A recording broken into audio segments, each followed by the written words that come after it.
The financial future of millions of student loan borrowers across the country hangs in the balance at the U.S. Supreme Court. We may not hear a final answer on the outcome of President Biden's student loan debt forgiveness plan until later this summer. In the meantime, the White House is rolling out a new plan that operates on a separate track but is related. It would change the payment plan schedule to reduce or halt loan repayment altogether, depending on how much you make. You might think of it as a progressive repayment schedule. The Department of Education has paused federal student loan repayment for everyone through the month of June, but if and when they start collecting again, it will be at different rates and different timelines. For example, a single person making less than $30,600 a year, their payments would be paused at $0 a month.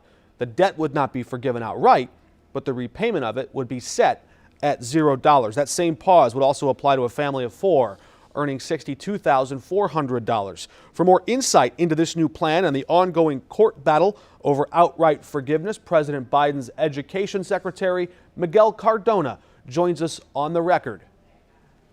Happy to be with you.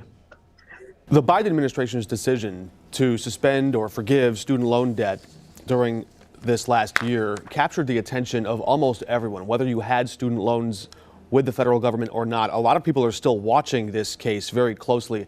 I know there's no decision imminent at the Supreme Court, but what are your lawyers telling you about the likelihood of victory at the Supreme Court? Well, first of all, let me just say what blue-collar, hardworking, middle-class Americans are telling me. Thank you for fighting for us. And we feel very confident that we're going to prevail here. Look, the HEROES Act provides authority for me in a national emergency to provide some waivers. And that's what we're doing.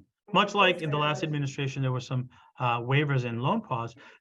We know this is the right thing to do. We know that 90% of the benefits here are going to go to people making under $75,000. So we're confident with that case. And we know that people need, just like small businesses that need a little hand, we know middle-class Americans that have high student debt also need some help. That's the old plan, still in limbo. Now there's a new plan coming from the Biden administration, could come into place soon. Can you describe basically, I understand that people at the bottom end of the earning or income scale would see all of their payments paused, but the debt not forgiven. How would that work? Sure, yeah, let me explain it. So, let me contextualize this, Mark. From day one, we're working really hard to put the student first, to put the borrower first, and to make higher education more accessible. So we have the loan forgiveness plan. We have public service loan forgiveness that we fixed. It's a broken system and we're fixing it. Here, we have income-driven repayment based on people's salary, right? So if someone's making $30,500, they're barely making it. They're barely paying the rent. If they have children, it's really difficult. Anyone making less than $30,500 will see a zero balance. As their salary increases, it would go up proportionately. So basically what we're doing is also cutting for undergraduate loans, the amount of income that a person has to devote to student loans from 10% to 5%. So in essence, we're reducing in half college loan payments for undergraduates who are getting their feet under them. Maybe they have, $100,000 in debt and they're starting off in a job making $35,000, $40,000. Their salary will increase, but right now they can't afford the $600-700 loan payments. We're cutting them in half. That could come as good news, perhaps, to folks who don't have that extra money to go around and they're looking for breathing room in their budgets during a period of ongoing inflation. But I wonder if the announcement you're making might also look to them like perhaps you're trying to relieve the sting of looming defeat in court. Maybe this signals that once we start collecting debt again, we're not going to try and collect it all at once or not try to collect it as aggressively. Is that what this is, sort of a salve?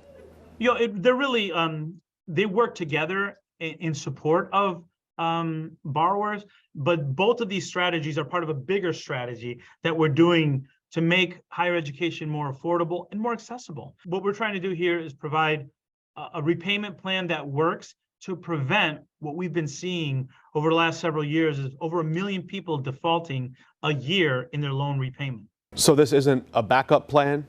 No, not at all. No, we've been working hard, Mark. Look, we have public service loan forgiveness, borrower defense. We're working on a simplified FAFSA. We have income-driven repayment. We're doing targeted loan relief. This is all part of a major plan to give access to the American dream to more people. one plan is not a backup for another. We are just rolling up our sleeves and working hard to fix a broken system. And these are two components of it. How do you respond to some critics who, many in our audience, who question the basis for the student loan debt forgiveness being grounded or rooted in emergency pandemic powers? Are you arguing that the pandemic and the emergency, the national emergency, is still ongoing today? You know, you talk to the people that I've talked to who are struggling to get back on, whose childcare system was disrupted in the last 3 years. And to me, I make it analogous to small businesses that needed a support to get back on their feet. Now we have 40 million Americans. You know, 90% of the dollars go to people making under $75,000. If you ask people making under $75,000, and that means parents who are paying for their child to go to college. It's not just the student.